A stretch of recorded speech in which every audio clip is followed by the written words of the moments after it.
اعوذ باللہ من الشیطان الرجیم بسم اللہ الرحمن الرحیم السلام علیکم۔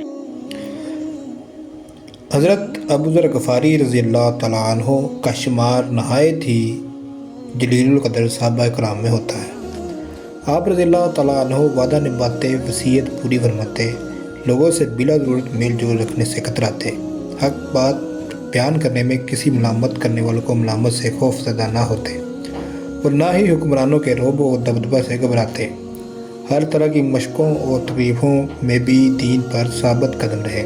ایک مرتبہ آپ رضی اللہ تعالیٰ عنہ کے ایک غلام نے آپ کی بکری کی ٹانگ توڑ دی۔ آپ رضی اللہ تعالیٰ عنہ نے وجہ پوچھی تو اس نے کہا کہ میں آپ کو غصہ دلانا چاہتا تھا تاکہ آپ مجھے مار کر گناہگار ہوں۔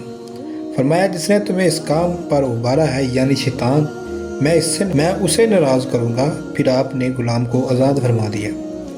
سونا چاندی اپنے پاس جمع رکھنا آپ کو سخت ناپسند تھا۔ ایک مرتبہ حضرت امیر معاویہ نے امتحاناً آپ کے پاس رات کے وقت 1000 دینار بھجوائے۔ آپ نے سارے دینار صبح ہونے سے پہلے صدقہ کر دیے۔ ایک دفعہ کسی نے آپ سے پوچھا کہ آپ دوسروں کی طرح اپنی جائیداد کیوں نہیں بناتے؟ ارشاد فرمایا مجھے امیر بننے کی خواہش نہیں ہے۔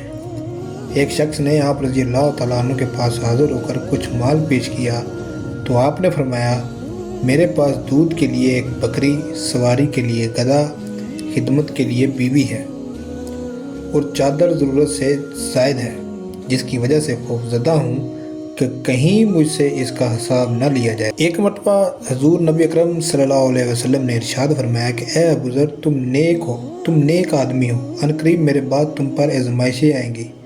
آپ نے عرض کی راہ خدا کی آزمائشیں؟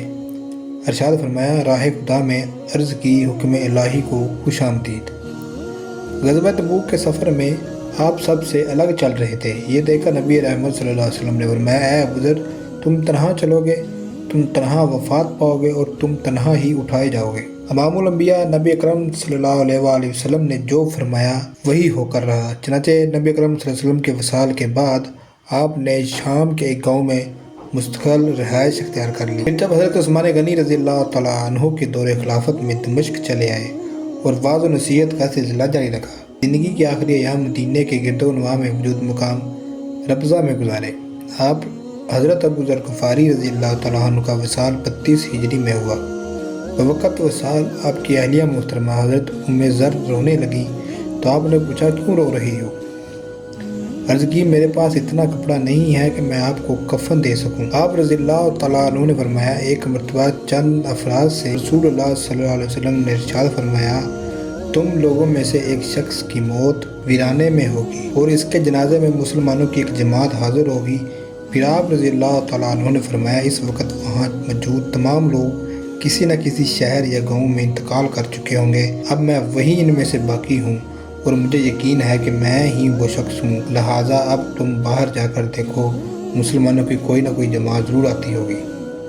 حضرت ام ذر رضی اللہ تعالیٰ عنہ باہر راستے پر انتظار کر رہی تھیں کہ ایک قافلے کے اثار نظر آئے۔ قافلہ قریب آیا تو حضرت ام ذر رضی اللہ تعالیٰ عنہ نے فرمایا ایک مسلمان اپنی آخری سانسیں لے رہا ہے، تم اس کے کفن و دفن کا بندوبست کرو۔ قافلے والوں نے پوچھا کہ وہ کون ہے؟ فرمایا صحابی رسول حضرت ابوذر غفاری رضی اللہ تعالیٰ عنہ ہیں۔ یہ سنتے ہی قافلے والے بے چین و بے قرار ہو گئے اور بے تبانہ آپ کے پاس پہنچے۔ آپ رضی اللہ تعالیٰ عنہ نے انہیں چند وصیتیں کی اور اپنی جان آفرین کے سپرد کر دی۔